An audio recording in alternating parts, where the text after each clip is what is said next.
Ito na nga at dahil sinisipag tayo mag-share ng ating full-length video ng aming Japan Adventure 2024 ng Team Alampayan, i-share ko na sa inyo ano nga ba yung mga behind the scenes, ano ba yung mga short clips ng mga napuntahan namin, at i-share ko na rin kung ano yung mga highlights ng iba pa at mga naging lakad namin since yung trip namin na ito is DIY lang, kabilang nag-organize or yung aming team architect, yan, ang nag-organize ng aming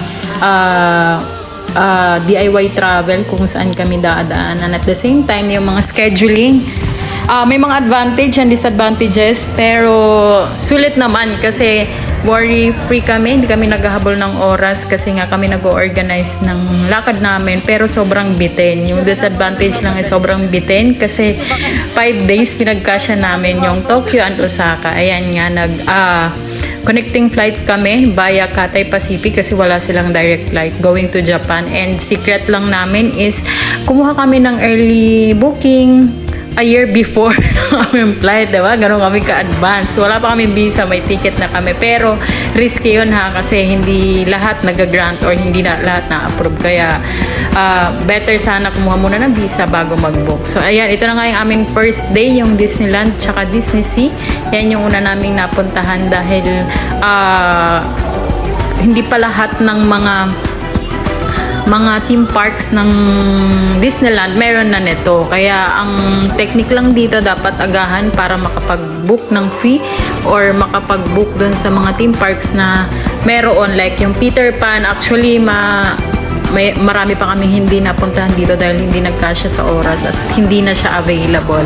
Pero sulit pa rin naman kasi nakapag-ikot-ikot kami, and wala nga itong Disney Sea sa ibang mga Disneyland. So sinulit na lang namin at ayan na nga, sumakay pa rin kami sa iba't ibang rides, pero yung mga extreme rides talaga ayaw pa din sumama ng aking kasama kasi natatakot sila. Kaya more on video lang kami and pictures dun sa mga extreme rides, hindi namin nasasakyan. Yung mga mga medyo warm up lang, yun yung mga sinakyan namin. Kaya naman pumunta na lang kami sa ibang mga pupuntahan. At ito na nga yung second day namin, nag-travel agad kami through bullet train from Tokyo to Osaka, Japan naman. So hindi ko maintindihan dyan kung ano ba sinasabi ng machine, basta pindot-pindot lang yung green. At saka yun na, nakasakay na kami. Super on the dot ang alis niya, kung 6.006 talaga siya alis, wala siyang patawad. Kaya dapat maaga kayong dumating and on time. So ayan na nga, na-experience na natin ang bullet train ng Japan. Pamunta naman tayo sa Osaka. Ano nga ba yung pinuntahan namin dun sa Osaka? Makikita natin, actually mas maraming mga pasyalan dun sa Osaka. Kasi most of the time, yung mga nagta-travel, doon talaga yung focus nila. So, pwede natin i-avail itong Osaka Amazing Day Pass na kaya nang puntahan ang napakaraming attraction for worth 1,000 pesos. Mahigit lang siya.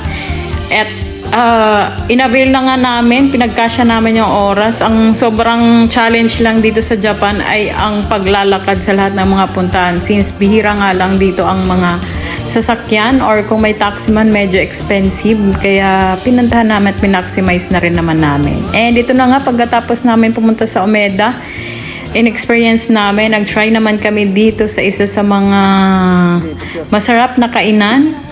Kakaiba, no? Kakaibang kainan dito sa Japan na sobrang healthy, sulit, and at the same time napakasarap. O, diba? And ito na nga ang tinaguriang parang pasyalan or bilihan ng Japan.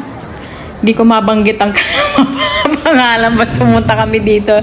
Para kaming nasa Quiapo lang, pero sobrang daming tao dyan nagbibideo. Ayan. Kinabukasan naman pumunta na kami ng USJ, yung aming pinaka dapat mapuntahan talaga, Universal Studio, kasi ang daming team attractions dito na wala po sa iba, like yung sa Singapore, madaming mga attractions dito na wala po doon. Kaya naman trinay namin ito and sinulit ang mga attractions dito, like yung sa Minions, And yung sa Harry Potter, which is wala talaga sa Hong Kong and sa Singapore. Kaya naman, sinulit namin ito habang kasama namin si Sander, and at the same time kasama ang family na nag-enjoy din. And sobrang warm ng mga tao dito. Gugustuhin mo bumalik ulit kasi napakabait, laging nakasmile ang mga tao dito, kahit yata hindi ka makakita dyan ng mga nalulungkot or kahit pagod na, nakangiti pa rin. Ganyan yung atmosphere dito, kaya siguro siya binabalik-balikan ng mga tao. And kahit madaming tao, organize yung pila at hindi nagmamadali, walang gulo, in short. Kaya naman ito na nga yung mga iba pang mga napuntahan namin, itong live action dito sa Universal Studio, na kahit na Japanese yung kanilang salita, ay maiintindihan mo rin yung kanilang mga pinagsabi. And last but not the least, ito na nga yung Nintendo World. Wala rin ito sa ibang mga Universal Studio, kaya parang bata na pumasok sa isang Game Boy or gameplay na paglalaroan mo. Napakaganda. And yung technique lang dito, kailangan mo kasi siya i-book ng maaga kasi maraming naka-line up na.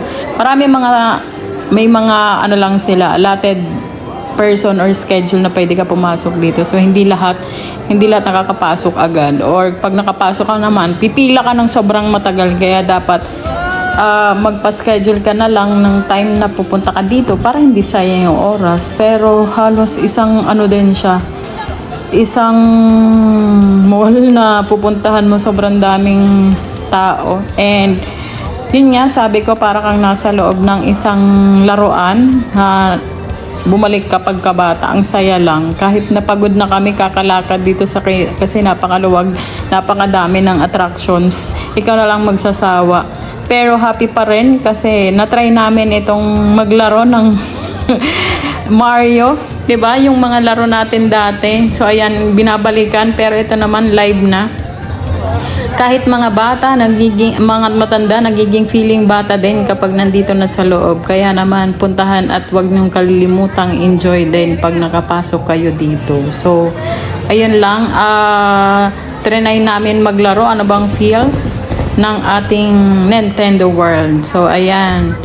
Feeling bagets tayo dito, diba? And ito na nga yung pabalik namin sa Manila. Ayan, dito pa rin tayo sa Cathay Pacific. And time to say goodbye. And thank you for the memories, Japan. Hanggang sa muli. Bye-bye!